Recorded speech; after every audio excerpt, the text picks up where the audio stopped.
안녕하세요. 세상의 모든 돈을 복사하는 남자 돈복남입니다. 비트코인의 낮은 변동성을 보여주는 데이터가 계속해서 쌓이고 있습니다. 글래스노드의 실현 변동성 지표는 28% 수준까지 떨어졌는데, 이는 제가 어제 영상에서 BVOL 지표로 설명드린 것과 같은 맥락으로 해석하시면 되겠습니다. 차트에서 파란색 세로선으로 표시되는 부분은 변동성이 낮았던 부분을 나타낸 것인데요. 변동성이 이렇게 낮아진 이후로 얼마 지나지 않아 큰 가격 변화가 있었다는 것을 알 수 있습니다. 그리고 지금도 파란색 신호가 뜨며 큰 변동성을 예고하고 있는 상황입니다. 다음으로 살펴볼 온체인 데이터는 SOPR입니다. 비트코인 소유자가 자신의 소유한 기간 동안 비트코인으로 얼마만큼 수익이 냈는지 보여주는 이 지표는 제가 예전에 몇 차례 디테일하게 설명드린 적이 있었었죠. 여기서 검은색 그래프는 비트코인 가격이고요. 주황색 그래프가 SOPR 그래프인데요. 잘 보시면 최근 들어서 비트코인 가격이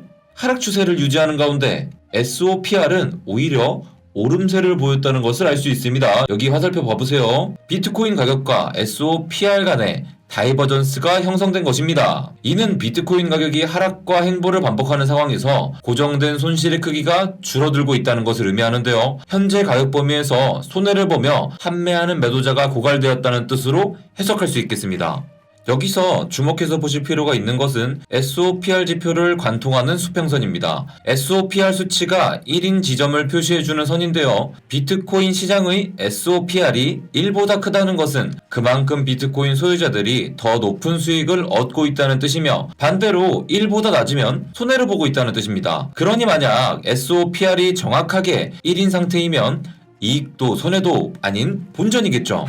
그런데 지금 보시면 SOPR이 1에 근접함에 따라 비트코인 보유자가 손익분기점 수준에 접근하는 상태라는 것을 알 수 있는데요. 시장이 하락함에 따라 손실 상태에 들어간 투자자들은 본전이 되었을 때 탈출하려는 경향을 가지게 됩니다. 역사적으로 약세장 때마다 SOPR의 1지점이 저항선으로 적용하는 경향을 보인다는 것은 그런 이유 때문인 것이죠. 그래서 이 지점을 유심히 살펴보는 것이 중요합니다. 파란색 동그라미로 표시해드린 부분을 잘 보시면 SOPR의 1지점이 저항선으로 작용하고 하락이 발생했다는 것을 알 수 있습니다. 비트코인 단기 보유자들의 SOPR을 보시면 지금 정확히 1에 근접했다는 것을 알 수 있는데요. 녹색과 붉은색 요약을 보시면 역사적으로 이 수준에 근접한 이후로 큰 변동성이 있었다는 것을 알 수 있습니다. 손익분기점인 지점에서 탈출하고자 하는 투자자들이 몰린다면 가격이 크게 무너지게 될 수도 있겠습니다. 반대로 SOPR의 1 지점의 저항이 지지로 바뀔 수 있다면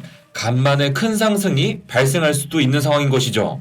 한편 크립토컨트가 추적하는 데이터에 따르면 10월 18일에 37,800개 이상의 비트코인이 거래소 바깥으로 유출되었습니다. 이는 6월 17일에 68,000개가 빠져나간 이후로 가장 큰 비트코인 1일 유출인데요. 특히 총 12만 1000개 이상의 비트코인이 지난 30일 동안 빠져나갔다는 부분을 주목할 필요가 있는데, 이는 현재 가격으로 거의 24억 달러에 해당하는 규모입니다. 거래소에서 비트코인 유출이 급증하는 것은 일반적으로 강세 신호로 여겨지기에 이 자체로는 아주 긍정적인 데이터라고 볼 수 있겠습니다.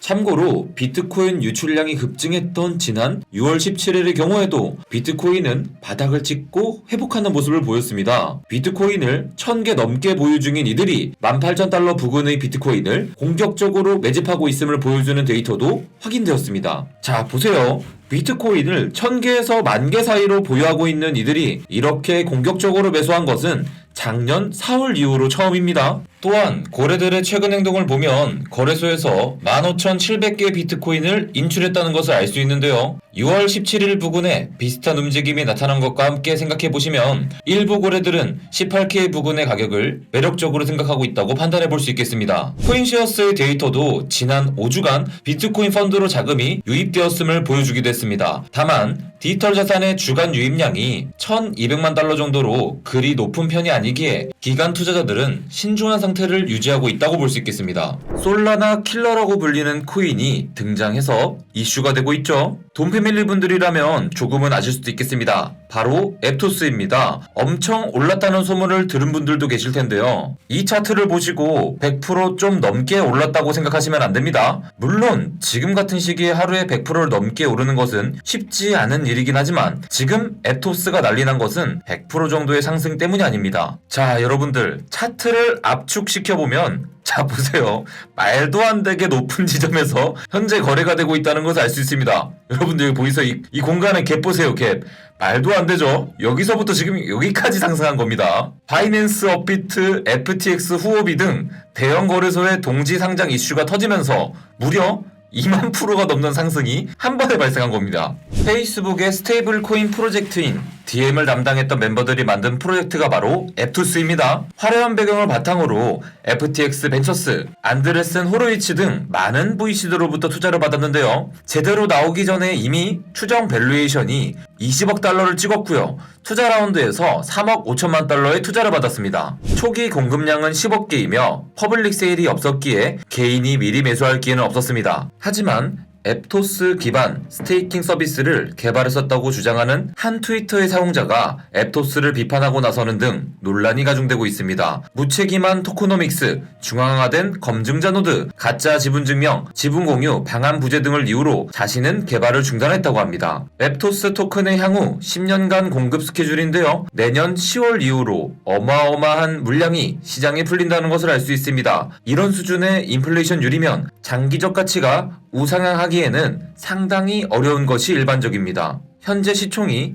약 10억 달러 정도인데 완전 희석 시총을 보시면 80억 달러에 근접했다는 것을 알 수 있습니다. 많은 단체들이 얽혀있기에 앞으로도 한동안 큰 이슈를 이어갈 것으로 보입니다. 초반 물량을 재단과 VC들이 전부 가지고 있으니 큰 펌핑이 나올 수는 있겠지만 엄청난 변동성으로 인해 크게 손해를 보는 개인 투자자들이 발생할 위험도 매우 높습니다. 이 영상이 준비되는 시점을 기준으로 아직 업비트에 상장된 상태가 아니지만 여러분들이 영상을 보고 있는 시점에는 큰 이슈가 되어 있을 것으로 보입니다. 보따리를 시도하려는 분들도 계실 텐데요. 이렇게 이슈가 되는 코인이 상장되는 경우 입출금 지연이나 트래블룰 규제로 인해 평소보다 보따리 리스크가 더 클 수 있으니 더 신중하게 하실 필요가 있습니다. 아, 돈봉남님 근데 보따리가 뭐예요? 하시는 분들도 계실 텐데 하하, 보따리도 모르고 코인을 한다니 그러시면 안 됩니다. 저희 카톡방에 입장하셔서 편하게 물어보세요. 혹은 아침 라이브 방송 때도 물어보셔도 되고요. 아는 것이 힘입니다.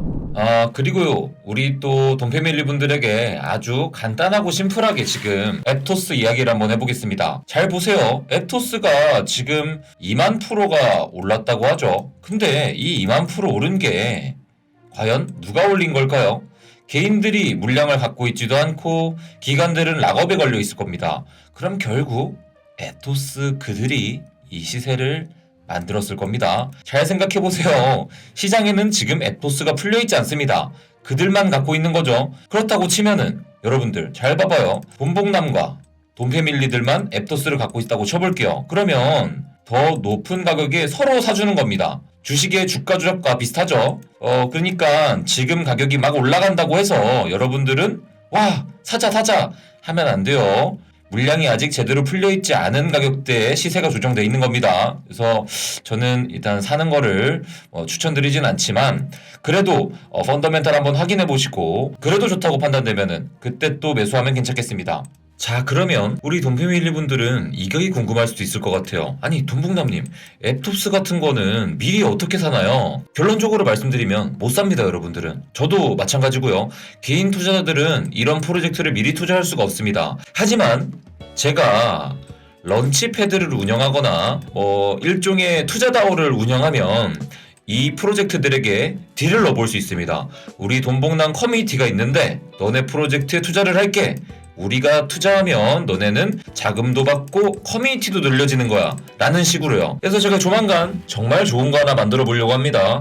무튼 이거는 좀 더 디테일하게 결정이 되면 우리 돈패밀리 분들에게만 먼저 공개하겠습니다. 자, 기대들 많이 해주시고요. 시장이 베어마켓이죠. 이럴 때일수록 준비하는 자가 다음 불마켓 사이클 때 엄청난 돈을 벌 수 있다고 생각합니다. 그럼 우리 내일 만나요. 안녕.